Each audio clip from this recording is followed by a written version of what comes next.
Comme Pasteur Dave a dit, nous avons passé 1 mois, 5 semaines au Ouganda. Et on ne peut pas tout résumer, tout ce que nous avons vu et fait. Et comment ça nous a impacté. À Afrique, je l'ai dit, et j'ai pleuré. Je l'ai écrit et j'ai pleuré.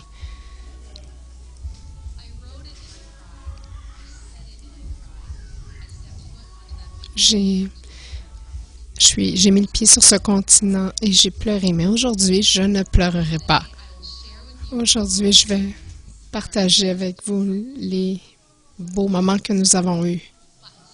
Bon, d'accord, je vais peut-être pleurer, mais ce sera des larmes de joie connaissant l'aventure de ce peuple. Ça m'a pris beaucoup de temps à penser comment j'allais partager. Mais c'était parce que c'était un moment complexe et un point culminant dans ma vie.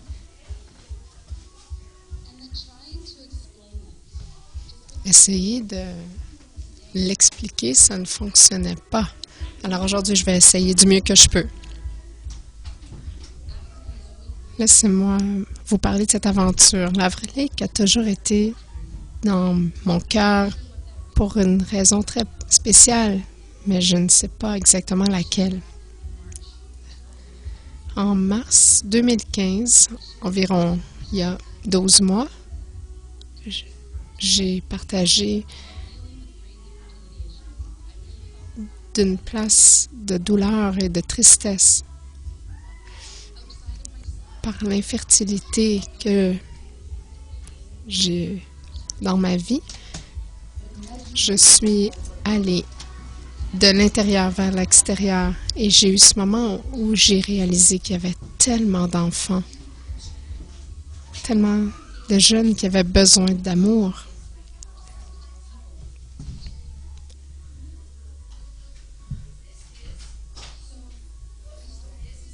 Alors j'ai cessé de regarder à l'intérieur de moi et j'ai commencé à regarder à l'extérieur. Alors, il y a 1 an et demi, j'ai commencé à sentir que c'était le temps de vivre à l'extérieur, de faire des plans sérieux pour que chaque décision que je fasse puisse compter, avoir du poids. C'est comme ça qu'on s'est ramassé dans cette merveilleuse ville de Masaka. Les collines de Masaka, où il y a des chemins de terre et des nids de poules dans lesquels on peut se perdre. On peut perdre une voiture. Il y a des enfants partout. Le soleil se lève et se couche à 7 heures du soir et du matin. Les terres sont remplies du sang, de la pauvreté, de la guerre. Mais les gens sont résilients, ils sont remplis d'espoir, vibrants d'espoir. L'Ouganda, c'est connu comme la perle de l'Afrique parce que c'est super beau, fertile, rempli de vie. Alors, laissez-moi vous raconter ma petite perle, la petite fille que j'ai rencontrée là-bas. Namélie a 11 ans et elle a été abandonnée à quelques jours d'âge à l'hôpital. Les hôpitaux en Ouganda sont un petit peu différents. Cette personne qui vous est attribuée va s'occuper de vous. Namélie était à l'hôpital pour 7 jours, mais elle n'a pas eu personne pour s'occuper d'elle. On a parlé avec elle de c'était quoi de vivre une vie avec un but. Elle a dit, est-ce qu'il y a quelqu'un qui nous a offert un transport là-bas? Et on a dit oui, d'accord. Alors, nous sommes allés à l'hôpital. À l'hôpital, on a eu la senteur, les gens. Et écoutez, il y a 27 lits dans une pièce. Chaque personne doit apporter ses propres choses, ses propres pots, son eau, sa nourriture. Et c'était quelque chose, une attaque pour les sens. Alors, nous sommes allés voir Namouli dans son lit. Elle avait en position fœtale, les yeux grands ouverts. On ne savait pas si elle pouvait parler. Elle avait besoin de quelqu'un à ses côtés en tout temps.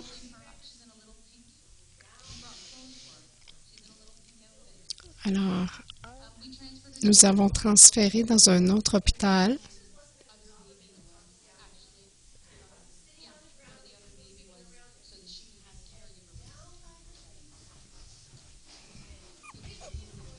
Alors, dans cet hôpital, elle pouvait avoir quelqu'un avec elle 24 heures sur 24, 7 jours par semaine.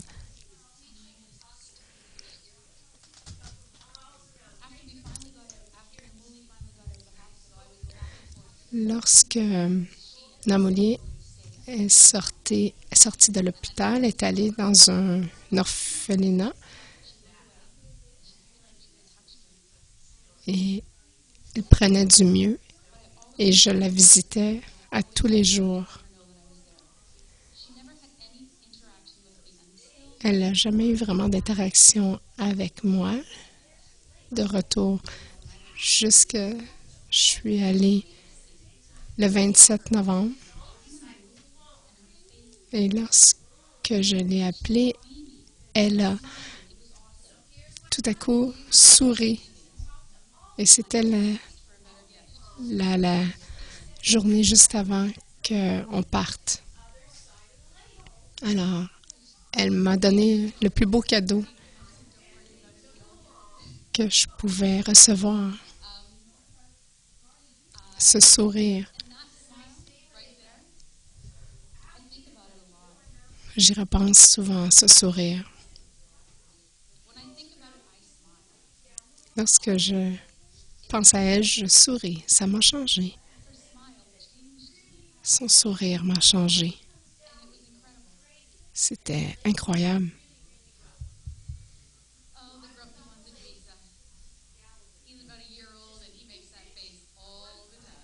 Celui qui est un petit peu... Donc, lorsqu'on a été là pour 2 semaines, il y a 2 pasteurs d'Angleterre qui devaient partir. Alors, ils nous ont laissés avec 4 adolescents et 2 autres plus jeunes. Bill et Anne Peckham sont les fondateurs de Children's Eagle, Children Village. Ils sont légendaires. Il y a 11 ans, ils visitaient un ami en Ouganda et ils sont tombés en amour avec l'Ouganda. Ils ont une vision de nourrir les orphelins. Ils ne savaient pas quoi faire, ils ne savaient pas comment. Mais ils savaient simplement ils devaient faire quelque chose. Alors, ce couple plus âgé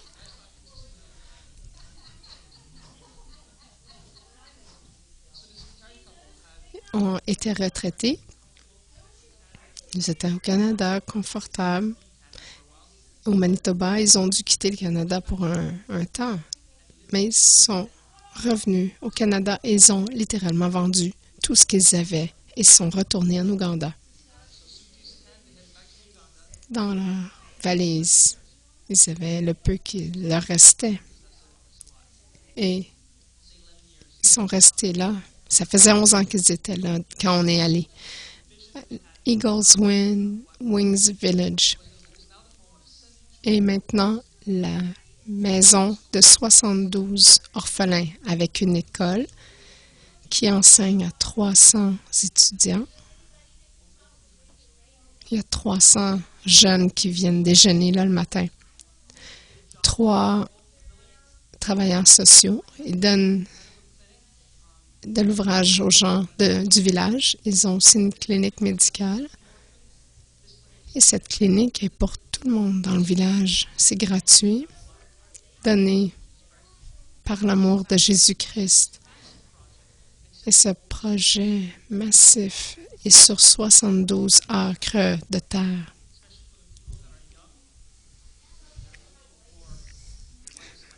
J'ai une petite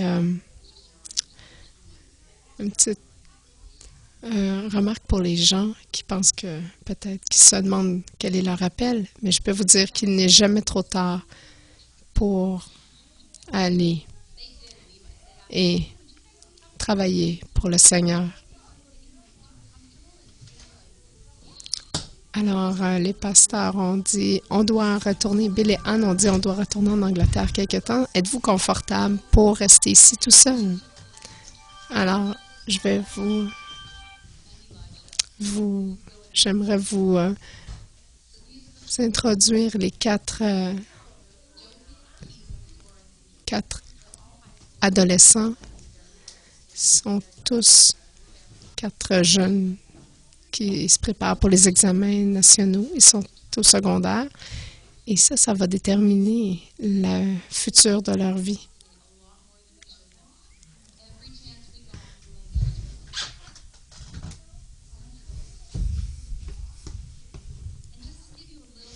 Alors, j'aimerais vous donner un peu l'idée de comment les jeunes arrivent au village. Florence et Joseph ont été élevés par leurs frères et sœurs plus vieux après que leurs parents sont morts. Ça arrive souvent lorsque les parents meurent. Souvent, il y a beaucoup d'enfants dans une famille en Ouganda. Alors, lorsque Eagles Wing entend parler d'une situation où des jeunes s'occupent de leurs frères et sœurs plus jeunes, ils recueillent ces jeunes pour les nourrir et leur permettre de finir leur secondaire. Il y a une chose qui m'a étonnée. En Ouganda, il y a quelque chose qui me rappelait les annonces qu'on voit souvent dans le temps des fêtes qui disent « Vous aussi, vous pouvez sauver une vie pour 35 $ par mois. »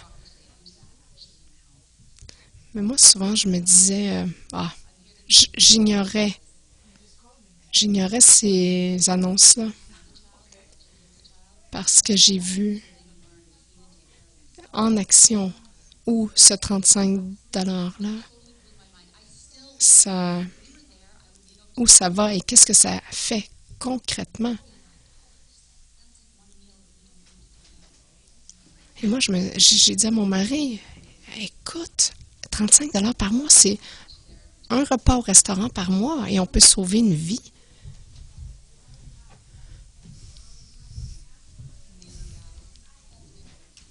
Et voici Nicolas. Il est le maire autoproclamé de Masaka. Il a 28 ans et il a habité avec Bill et Anne pour les 28 dernières années.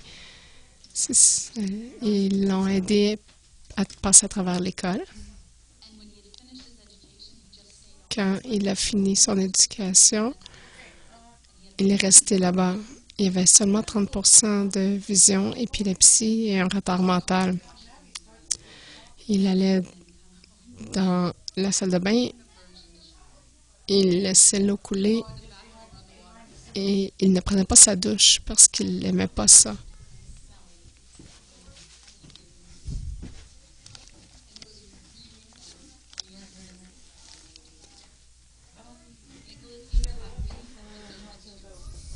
Il y a eu beaucoup d'épisodes de colère. Il se mettait à parler en Luganda, qui est son langage, sa langue maternelle. Alors, je le calmais souvent avec ce que j'appelle la thérapie thé. Et là, je lui demandais s'il voulait avoir du thé. Et il se calmait et il venait s'asseoir avec moi plus calme. Alors, on a appris au début de l'année que Nicolas a décédé au début de l'année parce qu'il prenait du bois pour sa tente.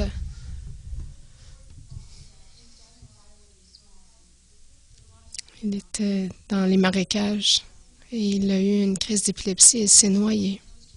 C'était tragique, ça m'a blessé. Et ça nous a rappelé comment la vie est courte. C'est court. En Ouganda, c'est court, ici aussi. Ça me fait réfléchir à l'importance qu'on doit avoir de vivre la vie avec un but et de partager l'amour de Jésus à chaque chance et opportunité que vous avez. Ça se peut que ce soit vraiment autour de vous, pas nécessairement en Ouganda, un collègue, la vieille dame de l'autre côté de la rue, mais dans tout ce que vous faites, vivez votre vie avec un but.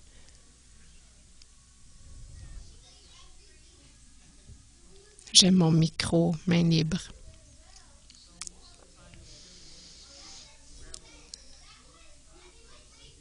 La plupart du temps, vous allez entendre Mélissa parler et maintenant, je vais prendre la chance.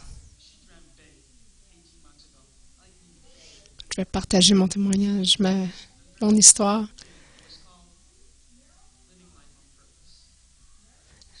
Je vais vous parler.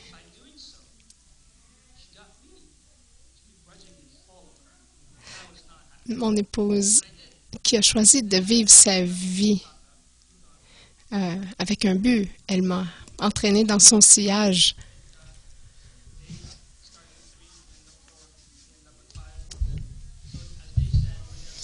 Donc, en Ouganda, où nous avons séjourné 5 semaines, nous avons expérimenté ce que peu de voyageurs expérimentent.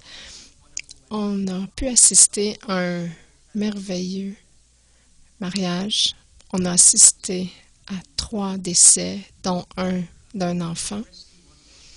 On a sauvé une jeune de l'hôpital qui était Namouli et on a aussi assisté à une nouvelle naissance. Nous avons ri et pleuré et on a été privilégiés de vivre une vie à Masaka. Nous avons vécu une vie simple.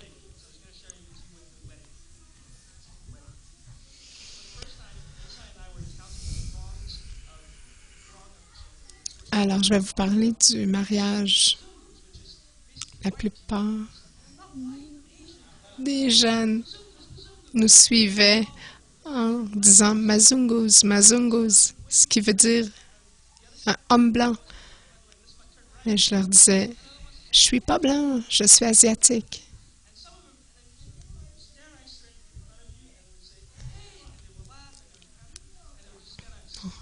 Et ils souriaient toujours.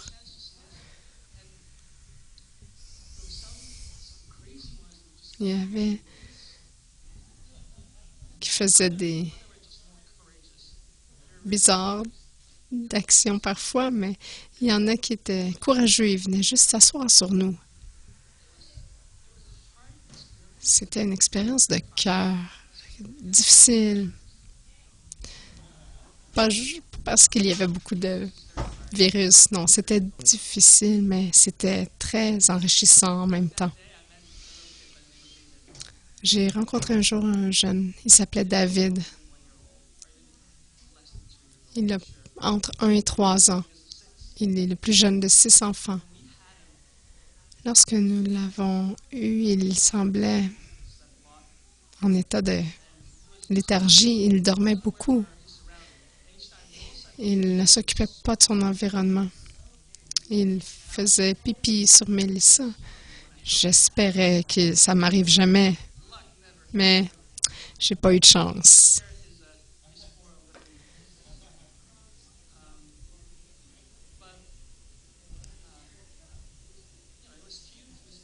Il était mignon, mais c'était triste parce qu'on disait, non, non, il va arriver quelque chose, un cadeau, un numéro 2.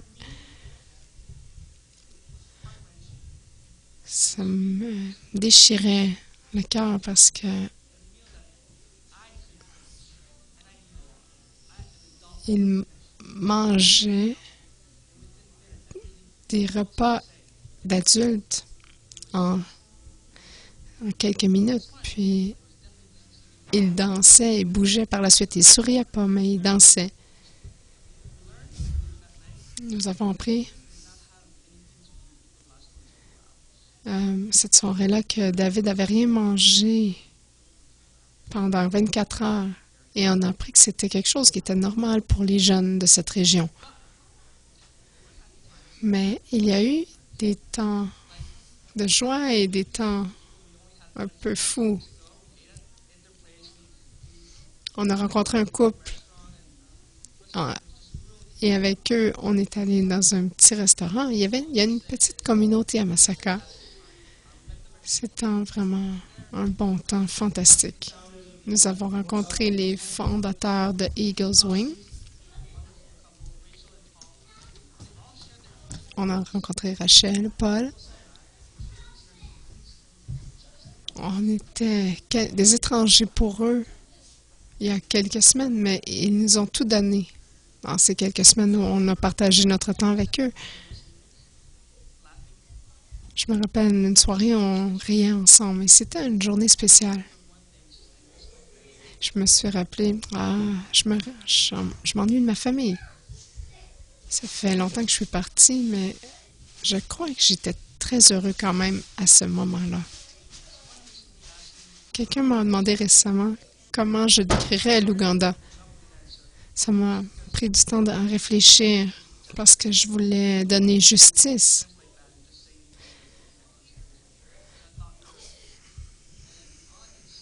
Tout ce que je peux dire, c'est l'Ouganda, c'est la collision de deux mondes. Le premier monde, c'est le monde de la pauvreté. Et le deuxième monde, c'est le monde de la joie. Partout où on marche, il y a des vidanges. Partout où on regarde, la senteur est partout. C'était pas juste à cause de Nicolas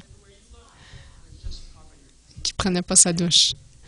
Alors, partout où on regarde, il y a de la pauvreté. Mais, lorsqu'on prend le temps de parler avec quelqu'un, pas seulement de parler à quelqu'un, mais de parler avec quelqu'un, on trouve quelque chose d'inexplicable. La joie, le bonheur.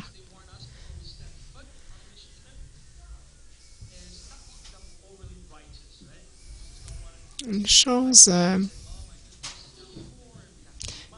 qui impacte lorsqu'on revient, on dit toute l'injustice dans le monde. Mais qui veut être cette personne? Qui veut être cette personne qui juge?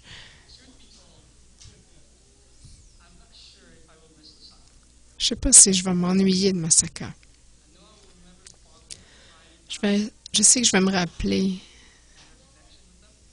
temps que j'ai passé avec les gens, des connexions que j'ai établies avec ces gens, je vais toujours être reconnaissant d'avoir pu prendre une douche à la belle étoile dans la savane de l'Afrique.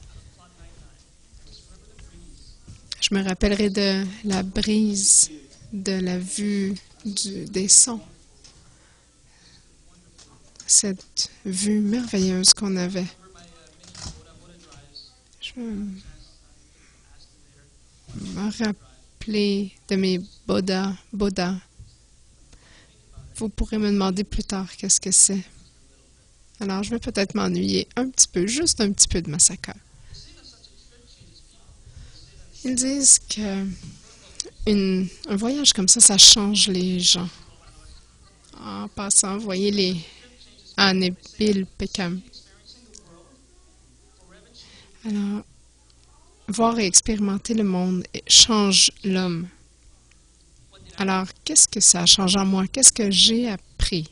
Si j'ai appris quelque chose, je ne suis pas certain que j'ai appris quelque chose, mais je sais que j'ai rencontré une chose là-bas, quelque chose qui est très intangible, difficile à décrire, difficile à saisir.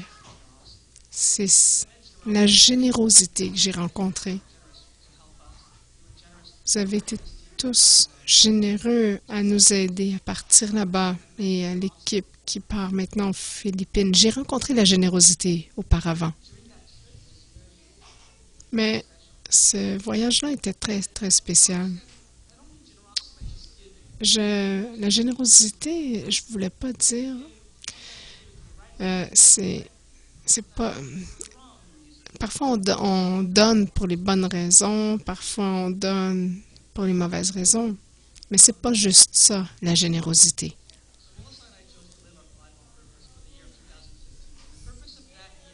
En 2015, on a décidé, Mélissa et moi, de vivre avec un but.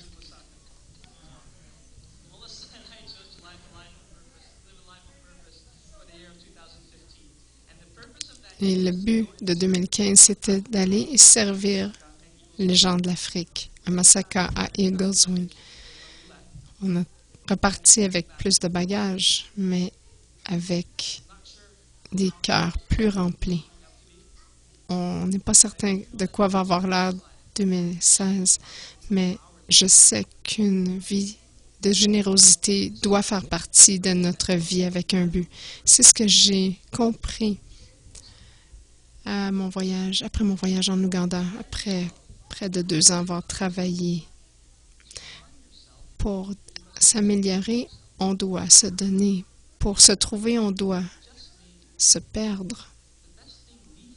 Peut-être que la meilleure chose qu'on peut faire pour nous-mêmes, c'est peut-être de ne pas s'occuper de nous-mêmes. Parce qu'un objectif est toujours retrouver juste l'autre côté de qu'est-ce qu'il y a là pour moi. Le but est seulement un petit peu au-delà de votre zone de confort. Parce qu'on est assis dans une église, il faut que j'intègre un petit peu de la Bible là-dedans. Alors, Matthieu 16, 24-25. Jésus a dit, ah oui, cet homme-là, qu'est-ce qu'il a dit? Il a dit, celui qui veut être mon disciple, il doit se renier lui-même et prendre sa croix et me suivre. Parce que celui qui veut sauver sa vie va la perdre, mais celui qui perd sa vie pour moi va la trouver.